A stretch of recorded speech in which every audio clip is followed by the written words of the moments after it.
जैसे दिन के बाद रात और रात के बाद दिन होता है, वैसे ही गरुड़ पुराण के अनुसार हर जीव का पुनर्जन्म होता है, यानी वह फिर से जन्म लेता है। हिंदू धर्म शास्त्रों में ऐसा उल्लेख मिलता है कि जो इंसान जन्म लेता है उसकी मृत्यु अवश्य होती है। गरुड़ पुराण के मुताबिक मृत्यु के बाद मनुष्य को कौन सा जन्म मिलेगा, यह उसके पूर्व जन्म के कर्मों पर निर्भर करता है। परंतु क्या आप जानते हैं कि ऐसे कौन से कर्म हैं जिन्हें करने के बाद अगला जन्म भी आप इंसान का पा सकते हैं? यदि नहीं तो आगे गरुड़ पुराण के अनुसार इसे जानते हैं। दोस्तों, आगे बढ़ने से पहले मैं आप सभी से निवेदन करता हूं कि अगर आपने चैनल को अभी तक सब्सक्राइब नहीं किया है तो चैनल को सब्सक्राइब कर हमें प्रोत्साहित करें। कर्म 3 प्रकार के होते हैं: संचित, प्रारब्ध, क्रियमाण। पूर्व कर्मों का जो ढेर है वह है संचित कर्म। उन संचित कर्म से इस जन्म में आपको जो प्राप्त हुए वे है प्रारब्ध कर्म, और वर्तमान में जो आप कर रहे हैं वह है क्रियमाण कर्म। आपके कर्मों के बड़े भंडार में से जरा से कर्मों को लेकर आपने इस देह को धारण किया है।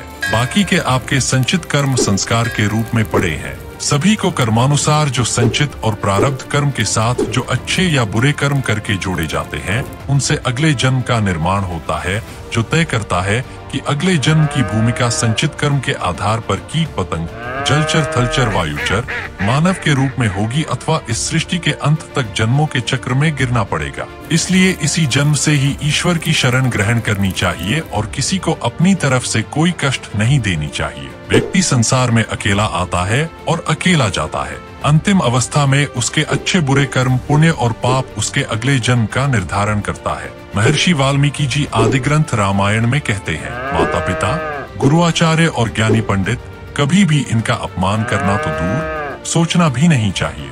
ऐसा करने से व्यक्ति पाप नहीं बल्कि महापाप का अधिकारी बनता है। जीवन काल में जितना भी पूजा पाठ या दान धर्म कर ले, परलोक में घोर नरक भोगना ही पड़ता है। इस पाप को कोई पुण्य नहीं धो सकता। जो व्यक्ति सदैव दूसरों की मदद करता है, पशु पक्षी और अन्य जीवों पर दया करता है, जरूरतमंदों की मदद करता है और निस्वार्थ भावना से संचित धन का उपयोग धार्मिक कार्यों में करता है, तो ऐसे व्यक्ति अगले जन्म में मनुष्य योनि में ही जन्म लेते हैं। साथ ही समाज में अच्छे कार्य करके दूसरों को लाभान्वित करते हैं। इसलिए इंसान को हमेशा अच्छे कर्म ही करने चाहिए। तो दोस्तों, इस वीडियो में हमने जाना कि कैसे हमारे कर्म हमारे अगले जन्म को निर्धारित करते हैं। आशा है कि आपको ये जानकारी पसंद आई होगी। अगर हाँ, तो कृपया वीडियो को लाइक करें, ज्यादा से ज्यादा शेयर करें और हमारे चैनल द माइथो टेल्स को सब्सक्राइब करना न भूलें। नीचे कमेंट करके बताएं कि आप और किन विषयों पर वीडियो देखना चाहेंगे। आप सभी का हमारी इस यात्रा में साथ देने के लिए बहुत बहुत धन्यवाद। अगले वीडियो में फिर मिलेंगे, तब तक के लिए जय श्री कृष्ण।